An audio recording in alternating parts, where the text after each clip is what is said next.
You're listening to The Creative Imposter, episode 122.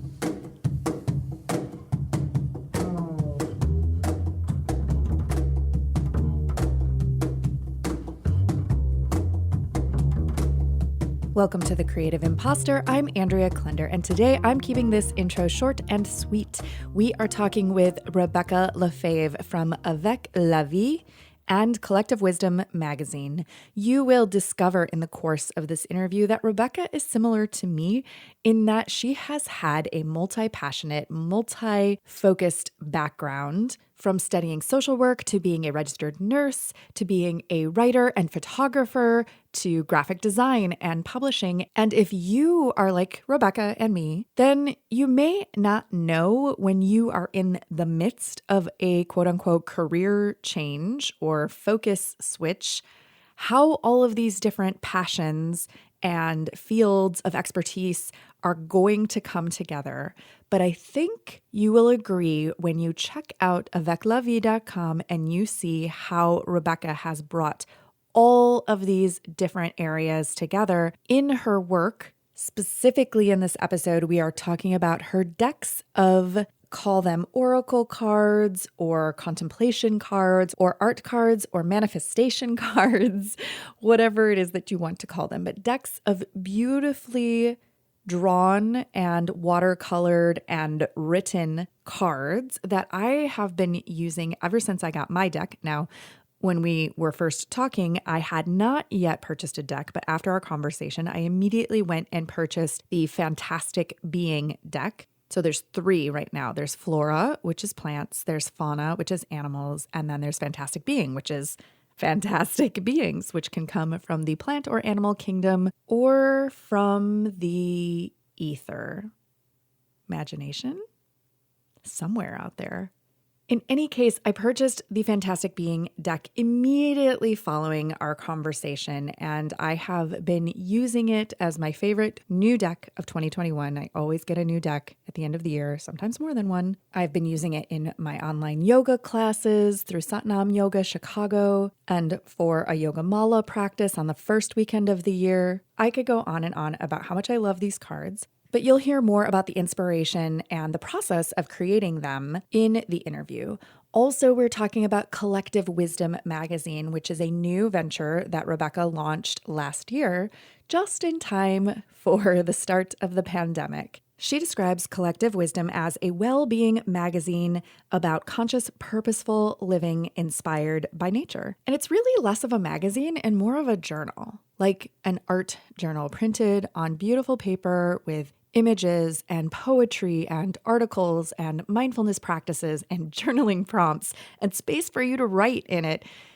It's quite lovely. When you go to the website, you'll be able to see past issues that you can purchase individually, or you can subscribe to have it delivered to your home every other month, or you can access the digital versions if you prefer to be paper-free. Fair warning, this is a long and deep conversation with so much nuance and insight into what it takes to take care of yourself and be available to take care of others in this time. I want you to stay all the way to the very end because my favorite question that I asked Rebecca comes right at the end. It's the second to last question, and I almost forgot to ask it, but it's honestly my favorite part of the entire conversation. Links to all of the things that we discuss and reference, including aveclavie.com, and Rebecca's socials can be found in the show notes for this episode, linked conveniently in the description in your podcast listening app, and at thecreativeimposter.com/122. All right, let's chat with Rebecca Lefebvre. There's so many things in your history that I feel aligned to you because if you list like a resume of all the different areas you've been involved in and all of the different things that you've done in your life, some people might look at that list and say, what do these have to do with each other? I would like to ask you, when you meet somebody new or when somebody asks you sort of what you do, what do you say? How do you describe yourself? I love that question. I usually go blank, honestly. I don't really know where to start. So usually I default by telling people one of two things depending on where I feel like their headspace is and what their expectations are of me, which is probably a cop-out, but I'm being honest. I usually say I'm a nurse or a social worker or a graphic designer. It's one of those three things because explaining the whole totality of the things that I've done is often overwhelming for people.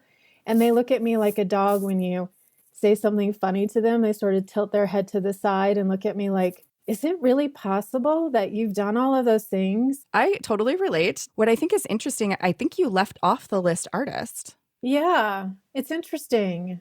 I kind of couple that with graphic designer, Okay. but it's not really. If you could see in my office space, I have these giant whiteboard sticky notes, Post-its that talk about all the things that I've done and using terminology to help me understand who it is that I am. Because I even feel uncomfortable sometimes trying to express it without, like, as your show is, the imposter syndrome, because I have dabbled in a lot of things.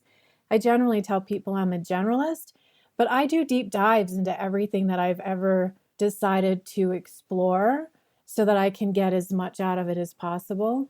But it still feels uncomfortable. And it's not like I'm trying to keep a secret from people when they ask me who I am. It's just that I don't know how to express all of it in one word or two words or even two sentences like a pitch. You know, the elevator pitch? I've practiced that forever. I don't have an elevator pitch. Well, the idea of an elevator pitch to me is so stressful and a little bit ridiculous because when you are inherently a creative individual and when you do work that is sort of dictated or inspired by your passions and things that you care deeply about and your own intrinsic values, it's really hard to separate what you do and what your profession is from who you are. And so when somebody asks you like, oh, what do you do? It sort of feels like they're asking you who you are. And you can't say, any one person can't say who they are in an elevator pitch. Yeah, that's really good. I've never thought of it that way because I don't view my profession or career choices separate from who I am as an individual. Yeah. They really were driven by who I am as a human and how I interact with humans. So if I'm interested in a person or a concept, that kind of becomes a part of who I am. And then I explore it because I'm learning and I'm growing and it's interesting. I really love the way you describe that. It's not what I do, but who I am. Yeah, exactly. Yeah. That's a loaded question. It is. And we could probably spend this whole conversation talking about that. Just that. Let's not. We're going to have to both go lie down after that conversation for a little bit. When you say that you are a nurse and a social worker, are you currently practicing in social work or nursing right now? So I have an undergraduate degree in social work. I'm not a counselor or licensed counselor or social worker. I didn't get my master's. Instead, I ended up moving into public policy and macro level work. And then as a nurse, I've used social work in terms of complex conversations and empathy and communication.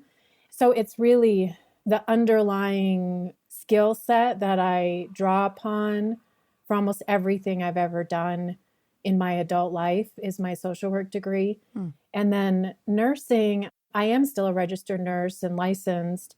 But in December of last year, just before COVID, I decided to make a decision and stop working in the healthcare industry. I was the director of compliance and education at a hospice company, and then decided time to take a break, come home. I have an 11-year-old who was being bullied and was really going through a traumatic time in his life. And it's time to be a mom. And it sort of opened the door to really pursue Avec La Vie and collective wisdom. Yes. And one thing that it brings to mind is when you are someone who is a caregiver and someone who chooses a healing profession. And I know this from my experience in the yoga world, and I have friends and clients who are therapists and social workers. And I think those are some of the hardest working people and often least compensated for the work that they do in some cases. And then often are the worst at taking care of themselves, or I should say I should put myself in that category, knowing when we Yes. need to like pull back and take care of ourselves or take care of our families. How do you balance those two things? That's a really good question, and one that I think has really come forward over the past couple of years for me as I've been exploring that conversation, that question you asked me at the beginning about what I do and what my background has been. Somehow I just energetically knew that I needed to have a lot of different things in order for me to stay sane as a caregiver. So I've always had multiple projects going on at one given time. My approach to life was, as a social worker, I was also doing graphic design and marketing for nonprofits. Then I became a nurse and I was also still doing graphic design, or then gardening, or going and taking Reiki classes, or doing an intuitive training, and growing a business. Avec La Vie started. So long story short, for me, it's always been making sure that different aspects of who I am are being fed in different ways. So I kind of see it as that nutrition circle. You know how we're taught that we need to eat vegetables and fruits and grains and legumes and dairy and meat? For me, I have a nutrition circle that requires that I am creative, that I can communicate, that I can care for others, that I can reflect and respond. And so my professional career endeavors have been the way that I have cared for myself. Then, as you said, it's not uncommon for people in the caring profession, even though I was doing so much, to not really take care of their spirit and their heart.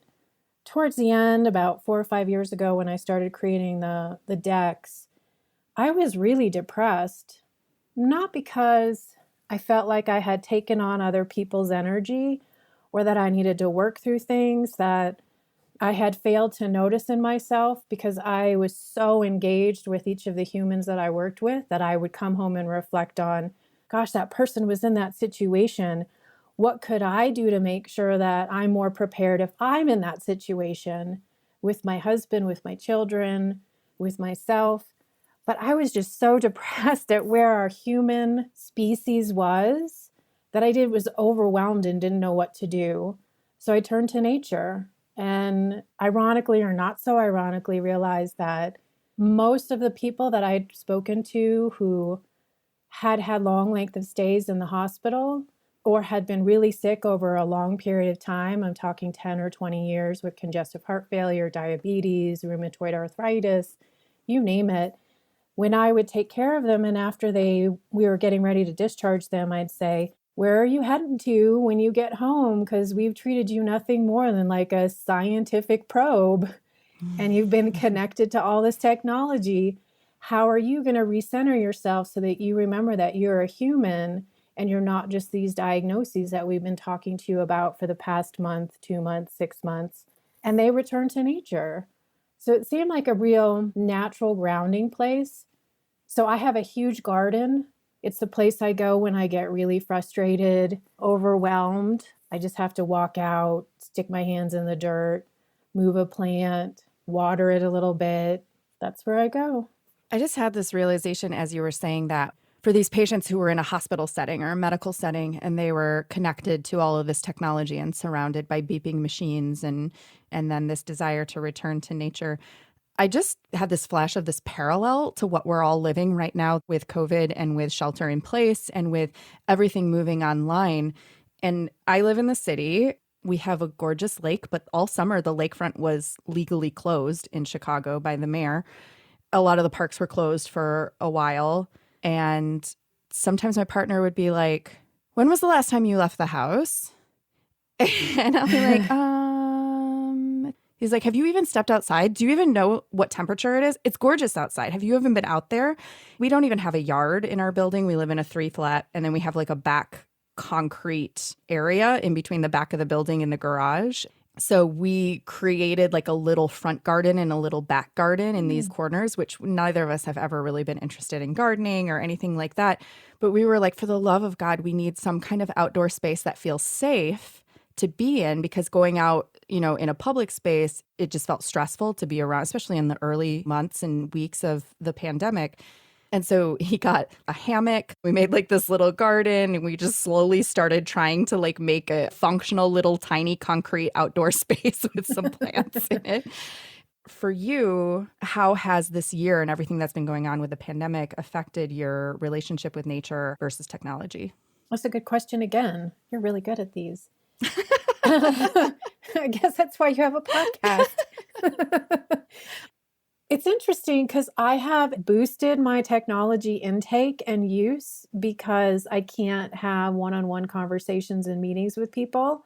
Ironically, I don't feel as though my relationship with technology is out of alignment as a result, because I feel like my relationships with the people that I've been able to communicate over different platforms has been really authentic and fulfilling in a different way than I would have expected prior COVID. And then now there's people, when I do have conversations, so excited about engaging with another human being face to face, even though it's not at a coffee table or in a restaurant or at a meetup. On the flip side, my relationship with nature is even more conscious and purposeful than it's ever been, where I know that I have to go outside to get that breath of fresh air, not just from a physiological perspective, but from a spiritual perspective, that I really need to have a moment in the sun, even if it's just sitting on our stoop and taking a couple sips of coffee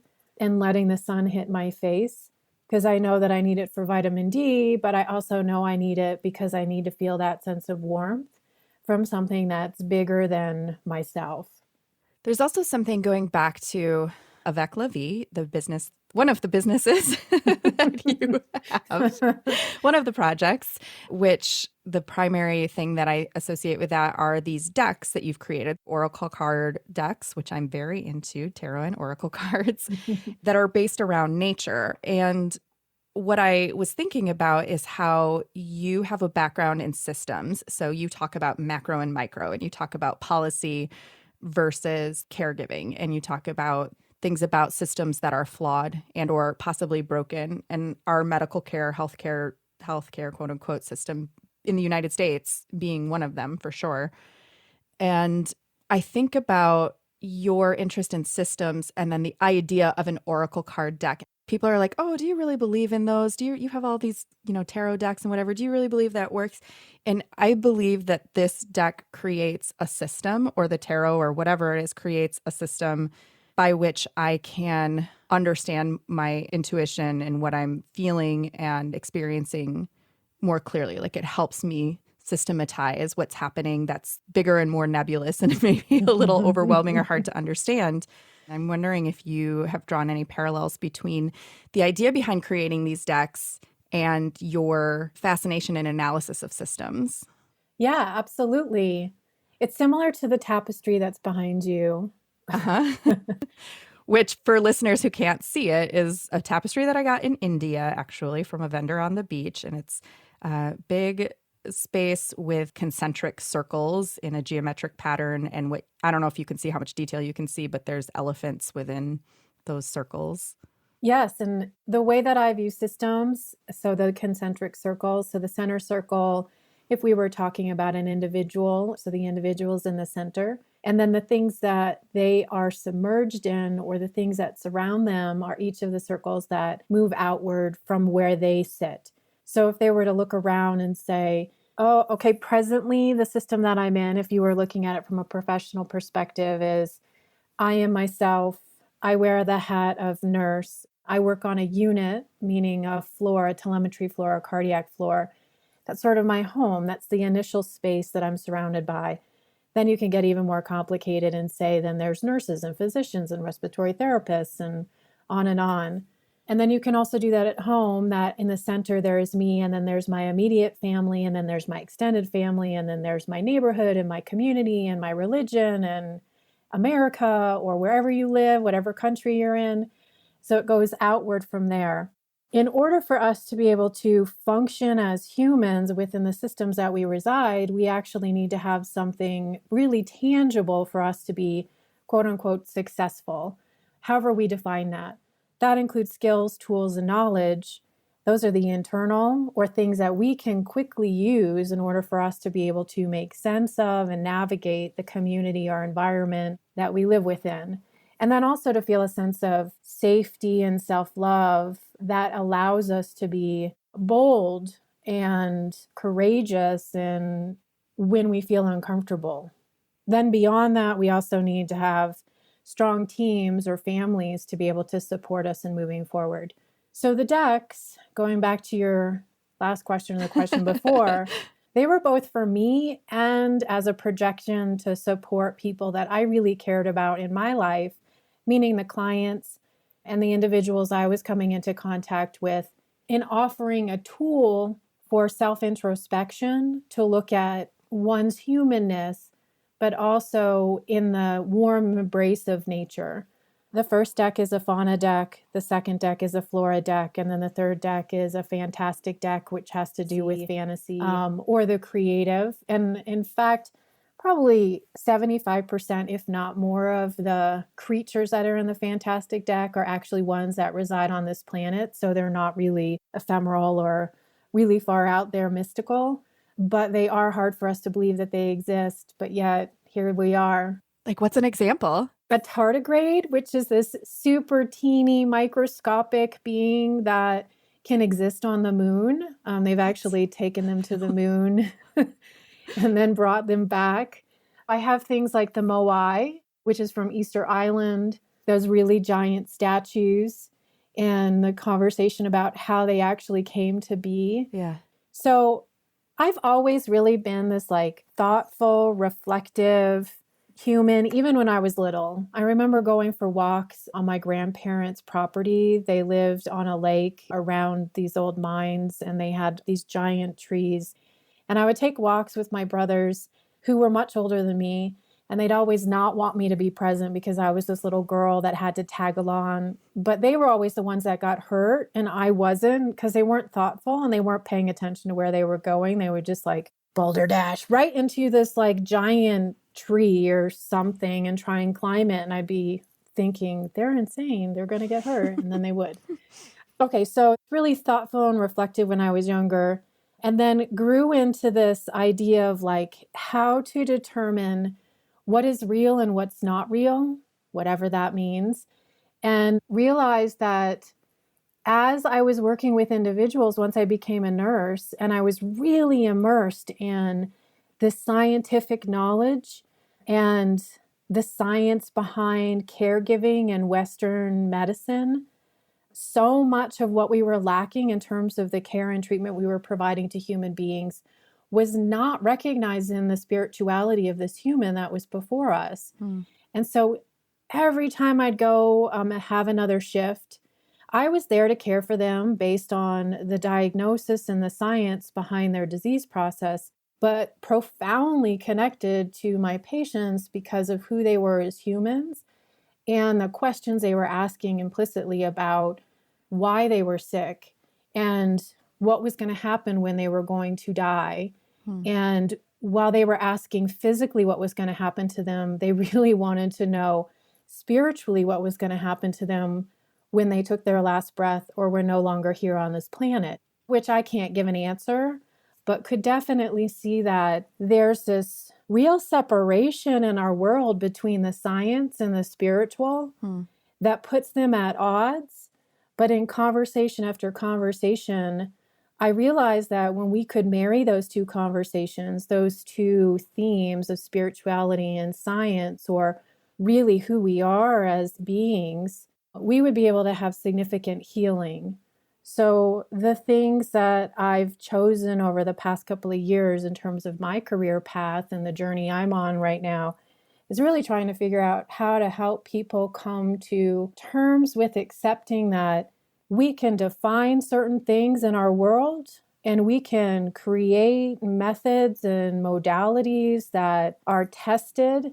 But then on the flip side, there's just some things we have to give it up to. Like we just are not going to have an answer for it. And the only way that we will come to a realization or comfort with it is by really diving in and getting deep with it And then the answer is our own. It's really a journey of one, and that we have to be comfortable with that because it might not be what somebody else agrees with either.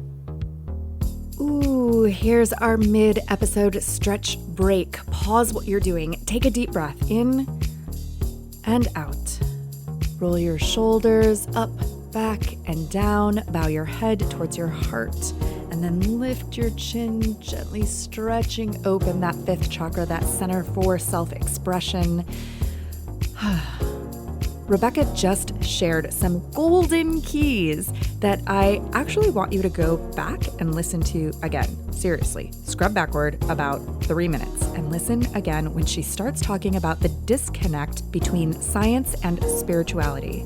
And she calls it a journey of one, accepting that we can define certain things in our world, but there are some things we are just not going to have an answer for. And how do we find comfort in coming up with our own answers? And that phrase, journey of one, is actually the working title for a book she's writing as a companion to the Flora, Fauna, and Fantastic Being decks. You'll have to follow Rebecca on socials to stay in the loop to know when that is available. You can find those links in the show notes for this episode, linked in your episode description in your app, and at thecreativeimposter.com/122. In those very same show notes, you will find 2 ways to connect with me and build community for your 2021. The first is our very own online space called the Creative Imposter Collective, facilitated by Mighty Networks. The community is free to join, and the space is yours to stretch your creative legs, share a peek into your creative process, and connect with other creators who are doing the same. We meet several times per month in real time via Zoom in a comfy, casual setting to share what's working and what's not, set goals, and give recommendations for things to read, watch, listen to, and more. I'm also offering thought prompts around the content of this podcast and Podcast Envy. Speaking of Podcast Envy, if you are a podcaster who's been making your show for at least 6 months and you are feeling so totally all alone in your process, join the Podcast Envy Pro Pod. For $99 per month, you'll be able to connect with me and a curated group of other creative professionals who podcast to strategize, celebrate, commiserate, and grow our shows together. I'm looking for just the right podcasters so we can get started. Could the next member be you? You can apply now at thecreativeimposter.com/podcast envy pro, or book a free call with me to see if it might be just the thing you've been looking for. You can book that free call at thecreativeimposter.com/T420. That's TEAFOR20. Check the show notes right now for those easy links, and then let's get back to Rebecca. What feedback, if any, have you gotten from people who have purchased any of these decks from you in terms of how people are using it? It's such a wide variety. When I started selling these decks, I started selling them at craft shows because I guess I was a little naive and didn't realize that tarot and oracle decks had this following, or that there was also some reticent by some people that they didn't know what to do with them because they thought they were too mystical or magical or Wiccan or witchy or a little too woo-woo, I often say. So I would pop up a tent at this market, which is 100% retail. I'd have jewelers and people selling clothes on the other side of me, or bric-a-brac, you name it. And then someone would walk in and ask me, what is going on in here? I don't understand. Because of course I have pictures of love winds and I don't know, it's just very soft and feminine and relaxing in the tent. And then there's these little decks that people would pick up, and they pick up a card and say, what the heck do I do with this? So I'd have conversations with men who were 75 and hardcore Catholic, and then a 15-year-old who was exploring who they were as a human being in this world and not really feeling like they fit in. So honestly, you can use the deck any way you want. And I do have a lot of people that use them as similar to a tarot deck, where they're really prescriptive about how it gets used and reading it from a very intuitive, energetic, spiritual place. And then I have people who use the decks for a daily pull with their clients, if they're a social worker or a counselor or a yoga instructor who might just want to set the tone for the space. And then some who will just pull one card whenever they feel like it in order to reflect on something that's happening in their life. In the way that the cards are set up is that they have an image on one side, and then I did research on each of the animals, flowers, and beings. So I combine the scientific theory behind them, the botany, and then I write an inspirational message based on the reflection that I'm having in terms of how I cared for the humans that I cared for and the lessons they taught me. And then I pick one word, a keyword, and write that inspirational message based on that. I do want to say that I get a lot of messages from people who have purchased my deck, like 6 months after the fact. And they'll email me. I received one just the other day about how they were really struggling with what was happening in the world presently over the past 8 to 10 months. And that they purchased the deck and that it was really calming. The word she used specifically was calming and reassuring to know that there was somebody who was there to be able to offer me inspiration during times when I was feeling really isolated and alone.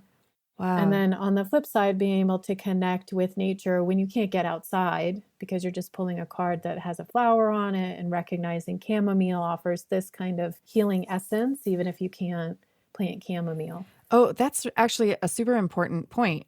The idea of how we can connect, because I was just talking about winter and cities and concrete and not going outside, how we can connect with nature and really draw on that healing power, even when we cannot physically go outside and feel like the ground on our bare feet, or, touch a tree or something like that, or see a flower in the garden. One of the practices that I do is mantra practice. And I always say that with mantra, it's a sound technology. And so physically creating the vibration of the sound is important to the healing. But once you've aligned yourself and you've experienced that vibration, your energy body sort of knows what that vibration is. So at that point, you can silently practice the mantra and still get the benefit of the vibration because you've ingrained it in your nervous system. I'm thinking about that vibration of nature that can be carried over through a tool of having these nature decks. Mm-hmm. I like that. Yeah. I'm going to have to explore that. It really is very much like that. If you can't access it in reality, you can at least set the intention to be able to connect with it in mindfulness and being conscious and purposeful. Yeah. I have a selfish inquiry because someone planted an idea in my mind when I hit 100 episodes of The Creative Imposter. Actually, one of the contractors who works with me, she was like, you should create a Creative Imposter Oracle deck. And I was like, oh my gosh. And then I was like, but wait, I can't draw. I'm like the worst. I'm the worst at drawing. But I'm super curious. Did you self-publish these, or did you work with a publisher? And how did you find how to actually manufacture or print these decks? Yes. So between doing public policy work and becoming a nurse, I owned a graphic design company.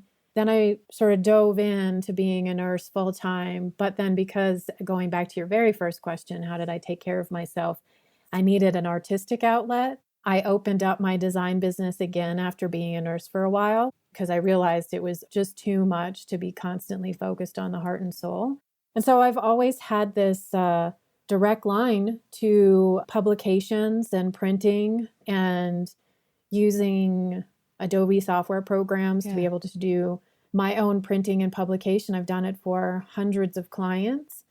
So when I decided I wanted to marry these different hats that I've worn over the past 20 to 25 years, I decided I'm not going to go through the process of creating a deck and then have publisher after publisher reject me because they felt like it wasn't something that the market would buy because it was not what was in or your social media following isn't big enough to sell your own product. To be honest, I think I had when I decided to start, I might have had 50 followers. So I was like, there's no publishing company that would even want to touch me because I already have to have an audience to sell to.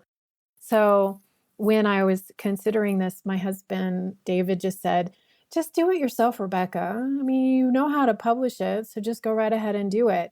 That said, I didn't know how to get a copyright. I'd never done that before. I had never purchased an ISBN or a barcode in order to produce a product and then really kind of take it and legitimize it and put it out there in the market. It's one thing to sell in a craft show. It's another thing to say, I want my product to sit on the shelf of another store or a boutique.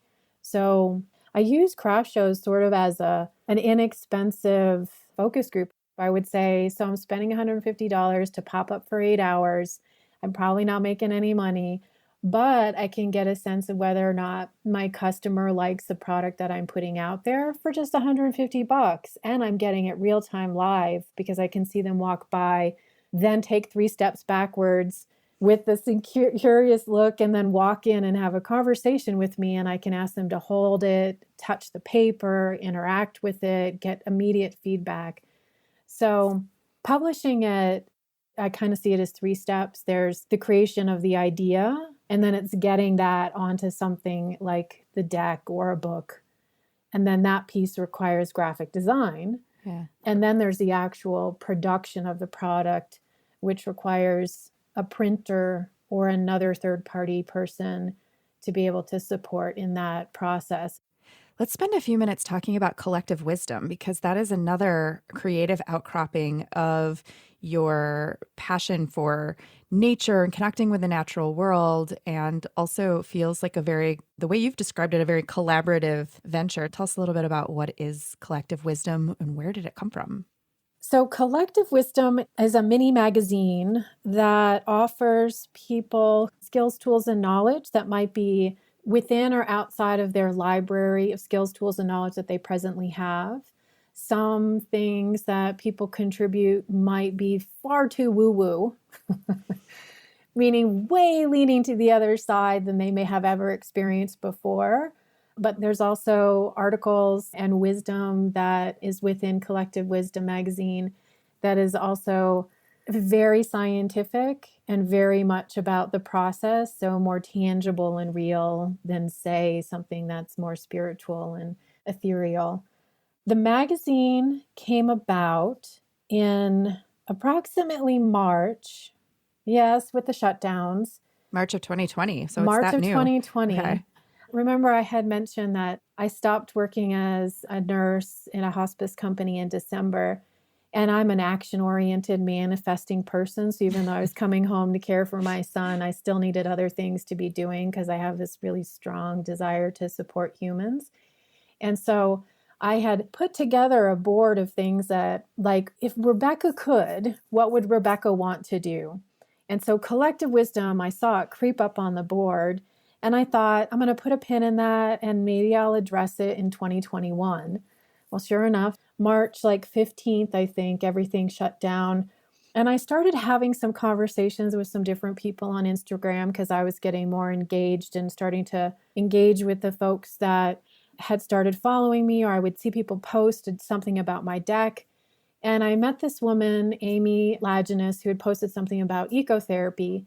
And having been in the healthcare industry for as long as I had never heard anybody describe themselves as an ecotherapist before. And me being engaged in therapy and nature, I really wanted to learn from her. So I quickly messaged her and asked her if she'd be willing to Zoom with me and just kind of give me an idea of what she does. And then she put me in touch with a few other people. And then I kind of sat back after these conversations and said, wow, there are so many people out there who really want to support people while they're struggling. I need to offer a voice to this, sort of a collective forum for this to occur. And so Collective Wisdom was born. It wasn't going to happen in 2021. It definitely wanted to manifest in 2020. Does it come out monthly or quarterly? I can't remember. It comes out every 2 months. Every 2 months. Okay. Mm-hmm. And you always have a theme for the month, and the January 2021 theme is aspiration. And in some cases, when I think about this theme for January, I'm like, oh, this makes sense. Like new year. It's like the kinder way of not doing the whole marketing new year, new you thing. But we're always thinking about what we aspire to in the new year. It makes perfect sense.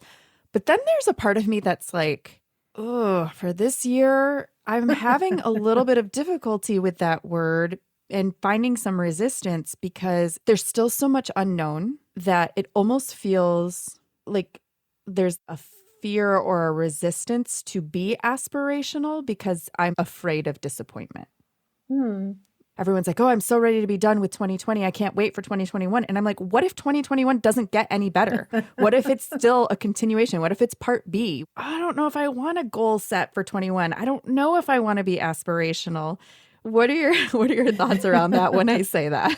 I'm totally in agreement with you. And so to go back to the themes, this is so funny because I didn't really want to have themes, but everybody who was contributing wanted me to provide direction in terms of what it was that they needed to submit, which I totally get because people could talk about anything and there might not be this flow to the magazine. I really trust that everybody who is contributing is feeling the pulse of what's happening in their own system and environment, that whatever we put together collectively is going to speak to somebody. And I'm going to give it over to the universe and say that it's going to make sense. But I kept getting requests. So we picked themes. And I did pick aspirations as opposed to resolutions specifically. I was very conscious and purposeful about that word choice in terms of saying that aspirations are significantly less solid, but they also mean some sort of planning. It's just something to feel good about in the future. So as a mother with children, I learned very quickly that even if I wanted to sit down and have a cup of coffee, which was an aspiration, I most likely was not going to have that aspiration fulfilled because I'd want something in the moment that I actually wanted to sit down and have that cup of coffee. So for a lot of years, I gave up on planning anything. But the idea of aspirations and with what we have coming forward for this issue 5 is there's quite a few people who feel the same way as you do, who have said to me, Rebecca, I don't really know if I can write about something that's going to happen in 2021 or planning for anything because life has been so off kilter for the past 10 months. And so they're writing about what's it like to not have an aspiration and to just be in the moment, which really is a gift. In our world, we're always planning for the future. We're always forward thinking and have a really hard time sort of sitting in the moment. And I love that our contributors are really reflecting on that and recognizing how difficult and challenging it is for their soul to kind of say, maybe I'm going to have more of an empty slate or a blank slate for 2021 and allow myself to just be present in what's happening instead of planning for the future. And you have some aspirations for Collective Wisdom as well that you were mentioning to me before we officially began recording in terms of where you see it going or growing in terms of the collective. Can you say more about what your aspirations for the magazine are? Yeah, it's in its infancy. So I am really open to wherever it might take me. At least I'm trying to be as much as possible. There's a bit of a financial investment in terms of publishing the magazines because it's an actual printed magazine and it's a higher end quality product. So it's actually intended to be more like a journal. It's 125 approximately pages. But moving forward, I really want it to be a community effort and something that is more readily available to more people than subscribers. So in this journey, I'm trying to figure out too and kind of push myself, what might that look like? And so I've had a couple conversations with some of our collective contributors, as well as a few consultants around unique business models. We're talking about maybe doing a co-op, which would allow more people to be a part of the decision-making process. We're also looking at potentially offering more free content like podcasts and video interviews or connections with the contributors so that you would be able to access their content more quickly. really the end goal of collective wisdom is there's two, besides connecting with nature and really learning how to love yourself and have what you need to take care of yourself, is that you know who's writing the content that you're reading or that you're interacting with. So at the back of every magazine, there's a directory, so you can specifically look up and then contact anybody who wrote an article. These are people who are professionals and experts within the field that they're writing about. And so you can contact them just like you would on Instagram or Facebook or on their website and ask them more about the content that they've submitted.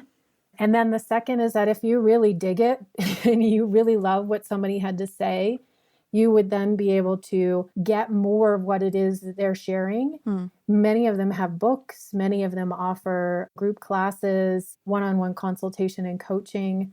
So it's really to broaden the availability of mental health and wellness so that people can just access it more easily without a governor or meaning like a roadblock. You would just be able to read about it and then go explore it more. And the idea is to mainstream or normalize this conversation of mental health and wellness and then give people immediate access to the direct tool so that they can just go and source it independently without having a lot of barriers in their way to do so. And you had also mentioned that you have a large group, like a bigger group than you anticipated in the beginning of contributors to the collective, and that also you've been expanding. If someone was like, this sounds like something I want to be a part of, what are you looking for? Like, what is next for adding to the actual collective itself?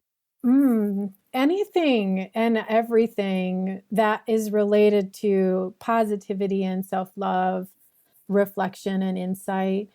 What I've learned as a nurse taking care of premature infants to older adults in their 90s, all the way up to 102, I think is my oldest patient, is that all of us have wisdom. We just don't necessarily tap into it. And we don't trust ourselves enough or believe in ourselves that we actually have gleaned a lot over the years and that we have a fair amount of capacity to manage these situations independently. So when I interview or have a conversation and meeting with a potential contributor, I try to meet them all. We usually Zoom call for about an hour and get to know each other. Is that I'm just looking for them to offer a truest expression of themselves and the things that they're most passionate about in a positive way. The next issue coming up, we have a submission from, I think he's 17, 18-year-old from Venezuela.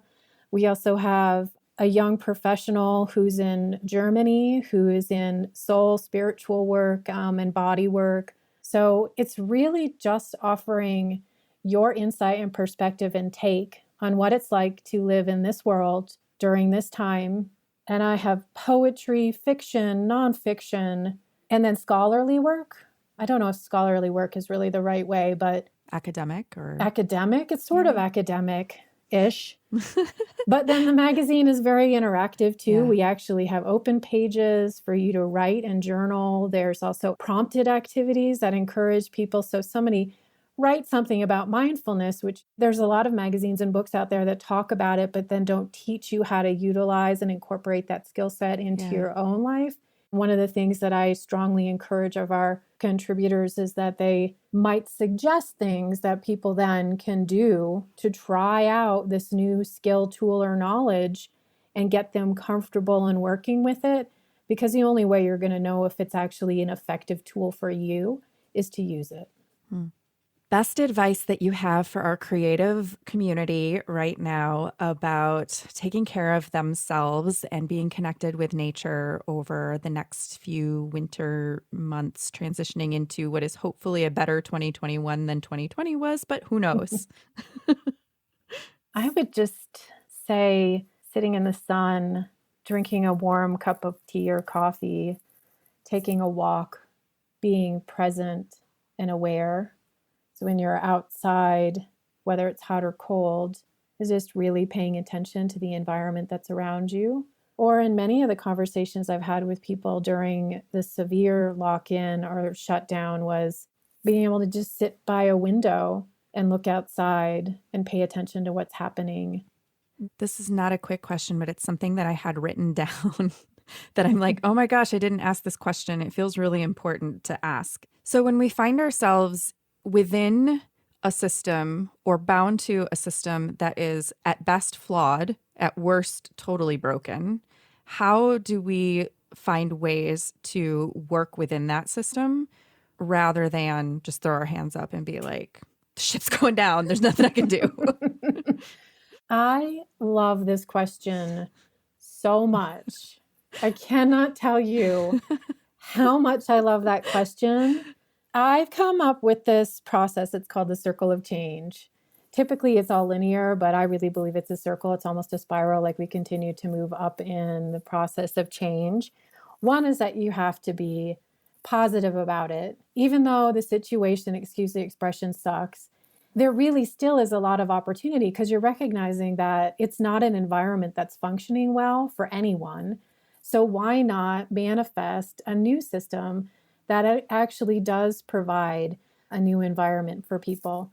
So that circle of change requires about 5 steps, but in the shortest way is saying that, just like my decks, is one, to get inspired, which also includes really being conscious and thoughtful about what isn't working. Because then when you start to think about that, but more in this sort of neutral objective state, you can sort of say, okay, here's what's not working, but if I had the opportunity, what might work? And then get inspired by that. So get inspired to actually do the work. So that requires reflection and contemplation, because you need to have a sense of where you're coming from. And then the next is really digging in and doing the work. So it's then looking at really all of the elements within your system that aren't functioning well, and then identifying ways that you could make changes that would be meaningful, systemic, and long lasting. And then the third phase is manifesting it. So actually taking what you just uncovered in terms of healing and growth and saying, we're going to now manifest it. So it's not enough to just sit there and come to an awareness about it. You literally have to do something about it. And there's lots of different ways to do that, but without skills, tools, and knowledge and a team to do it becomes impossible. So similar to situations we're faced with right now collectively as a human race, or even within our own communities or country, we're not going to really manifest significant systemic change without having people come to awareness about what the issues are, dig in and really do the work in terms of educating themselves and coming up with new ideas and fresh approaches, and then actually doing it. But it's not going to be able, like, there's no one solution to it. It's going to require a lot of different people coming at it from a lot of different angles, but all moving in the same direction. That actually gives me some aspirational hope for 2021 to bring it back around, because I feel like this year has really been that digging process of coming to terms with what isn't working. And a lot of us have been doing that work internally on a very micro level, because if we think too macro, sometimes it just becomes like, there's nothing I can do to change this. I think that's where my head goes, is when I start thinking about systems. When I think too big, I feel helpless. But when I start to look at small changes within myself, even thinking about things that I have in my life done or said totally unconsciously that have contributed to an oppressive system. And now I have those skills, tools, and resources to be able to look back and identify it. And then to be like, this is uncomfortable. Now that I see it, now I can start to say, okay, this is what I can do differently. This is what I can shift. This is how I can do better. And I think those small individual changes start to ripple out in those concentric circles. And I think that's where we're all collectively headed. Yeah, and I think a lot of that requires being comfortable with being vulnerable, because I don't believe that the majority of people have true intention to be awful and hateful and mean. I think they're a product of a system or a situation that created their reality. And with exposure to honest, respectful, often facilitated and moderated dialogue, that encourages everyone to seek a common ground. And really, I can't overemphasize that need for respect, that we could really move mountains. But it does take that significant reflection on what people hold on to and why. Even by saying that you want to continue to hold on to something doesn't mean that you can't move forward. Rebecca, this has been an incredible conversation. Last question. Is there anything else that you want to share just in closing to our listeners? Anything else that's coming to mind that you feel like you'd like to say? One, I'd like to say thank you for having me on here to talk about my little life and my little perspective and my little sliver of the world and what it is that I'm trying to do within my microcosm. But also that I really wholeheartedly believe that we can really improve the world and this planet we live on if people love themselves more. And not in a narcissistic, selfish way, but really understood how unique and incredible they are as a human being.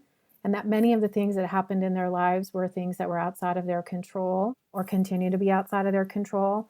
But they can really, with consciousness and purposefulness, really impact their lives.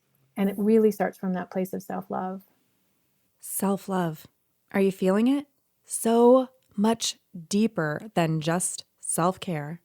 Thank you so much to Rebecca Lefebvre for spending your time with us and for giving us your gifts through Avec La Vie and Collective Wisdom magazine. Once again, links to find Rebecca and to connect with our community can be found in the show notes for this episode at thecreativeimpaster.com/122. Thank you so much to Edwin Ruiz for mixing this episode and making it sound fantastic, to Lisa Witter for our show notes, to Maddie Shuchuk for editing, and to Jovia Armstrong for our theme music. I thank you, yes you, so much for listening. And this week, I am inviting you to go out there in the world, safely, of course, even if that means in online space, and discover one fantastic being of your own to inspire you by.